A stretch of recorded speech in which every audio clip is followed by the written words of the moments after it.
تحدث العواصف الرعدية الشديدة عندما تكون الأحوال الجوية غير مستقرة، وغالباً في وقت متأخر من ساعات بعد الظهر، عندما تكون الحرارة عند مستوى الأرض في أشدها. يمكن لهذه العواصف أن تبدأ بسرعة كبيرة. الرياح المفاجئة والقوية هي المؤشر الأول لهذه العواصف الرعدية، وينتج عنها هواء بارد يسبق العاصفة. تتشكل العواصف عندما يتحرك الهواء الرطب والدافئ صعوداً بوتيرة سريعة، ويمتزج بهواء بارد، يعرف ذلك بالتيار الصاعد. يبرد الهواء الدافئ على هيئة بخار للماء ويتكثف مشكلاً السحب.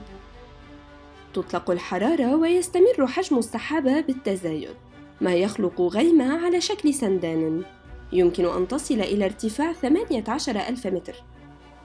وتحت السحابة يمكن أن تهب الرياح بسرعة تصل إلى 140 كيلومتراً في الساعة. كلما زاد الفرق بين درجة حرارة السحابة والجو المحيط بها، زادت حدة العاصفة الرعدية. في الداخل تتدفق قطرات المياه صعوداً، تتشكل حبات البرد وجسيمات جليدية صغيرة وتتصادم لتشكل شحنات كهربائية سلبية وإيجابية. عندما تلتقي هذه الشحنات معاً يحصل برق. يسخن البرق الهواء ويوسعه، ما يؤدي إلى حدوث صواعق رعدية. خلال هذا الوقت تتضخم قطرات المياه وتتساقط على الأرض على شكل مطر أو برد. يمكن أن تولد فيضانات مفاجئة وتؤدي إلى أضرار جسيمة وتكون مميتة.